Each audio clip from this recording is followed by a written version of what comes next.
With a legal update and more, this is Pro Wrestling Central. My name is John, and you're watching the Wrestling Report.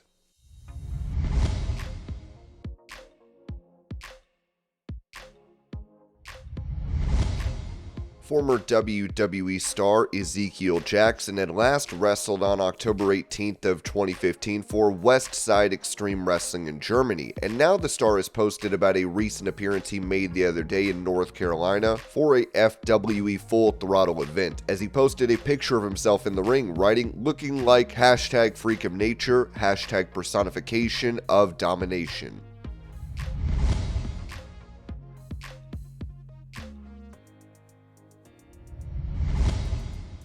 Recalling her backstage interaction with John Cena at the 2025 Royal Rumble, Nikki Bella told People, "It was very quick. I was in a circle talking to people. He came to shake everyone's hand. He shook my hand. But the thing was, when he walked away, all the girls were like, oh my gosh." I'm like, shh, shh. He's married, be respectful, and that was it. That was nice. And it was great because breaking the ice and we just both happened to be back at the same time. It's a good feeling.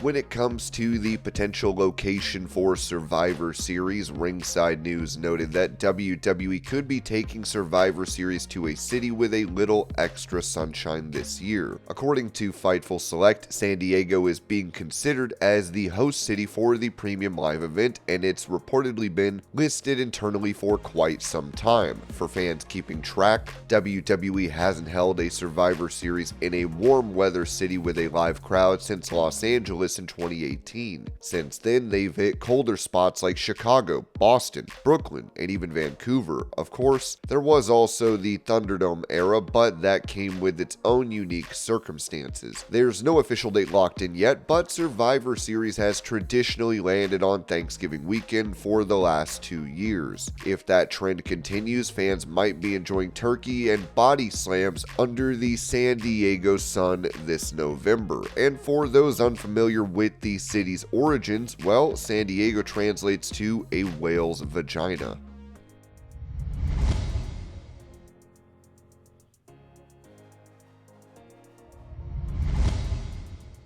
Confirming he is under a WWE Legends deal, Fred Ottman, known as Typhoon, and the Shockmaster said this in a virtual signing for Rich DeGregorio. There's so many people that are making action figures outside. You got the Hasbro that's up toward here, but there's so many. There's a new Two Brothers that Adam Bomb just had a new figure out. I forgot what they're called, but I had talked to them. They did call me on the phone about some stuff and everything, and I'm under a Legends deal, and I'm kind of funny that way.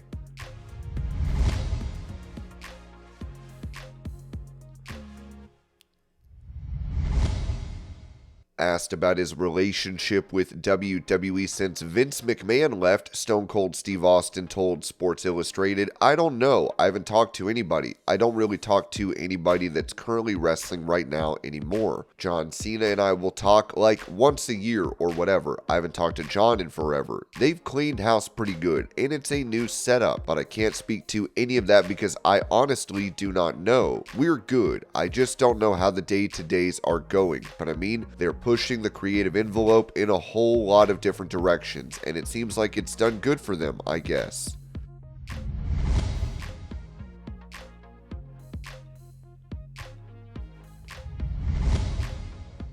Responding to those that are critical of Triple H being inducted into the WWE Hall of Fame for his individual career, The Undertaker said this on his podcast. "Regardless of what people think, he is not going to put himself in the Hall of Fame. And if there's anybody that is up there that deserves to be in the Hall of Fame, now I know he's there in DX, but that's completely different, right? But his resume speaks for itself. Anybody that understands anything about wrestling, he's a first ballot Hall of Fame guy, but he is not going to put himself in there. There's just certain people. It's not a Hall of Fame if they're not in it, and it has to be done. It has to. It had to be done. All the jagoffs that have nothing to do but to get on social media sites, and you know what? Screw them. It had to be done."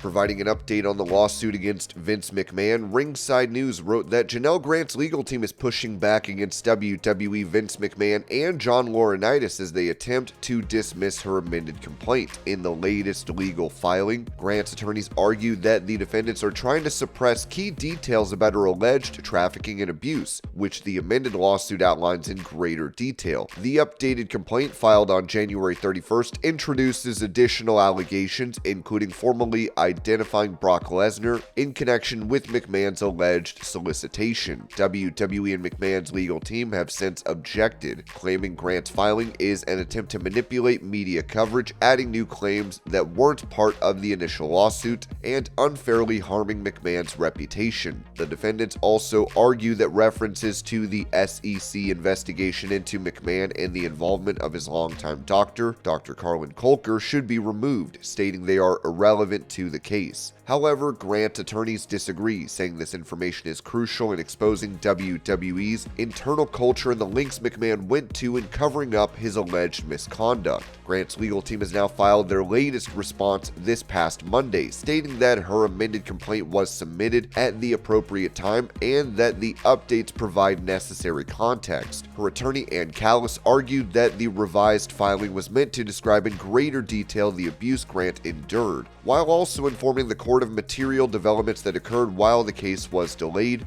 due to a federal investigation into McMahon. These are all proper purposes for Grant to amend her pleading under the federal rules of civil procedure, and the resumption of this case is a proper time to amend, Callis wrote. Defendants are not entitled to take a red pencil to the complaint and suppress damaging facts. Defendants' gripes and grievances are not legally cognizable objections that should prevent the court from the benefit of an amended complaint that clarifies key issues and brings the facts up to date to account for the lengthy stay, which plaintiff did not initiate. Grant's team also pushed back against WWE's argument that the delay in filing was improper, pointing out that the case had been paused due to the federal investigation. They also accused WWE of attempting to gain a legal advantage by exploiting the sudden passing of Judge Mayer, who was previously handling the case. Another key issue raised in that Grant's legal team is claiming Dr. Carlin Colker is withholding her medical records, which they argue could provide further evidence of McMahon's involvement. They allege that Colker, who has a long history with McMahon, administered unknown treatments to Grant while being fully aware of her situation. As the lawsuit moves forward, WWE, McMahon, and Laurinaitis will now have to respond to these latest legal arguments before the court determines whether the case will proceed in public court or be moved to private arbitration.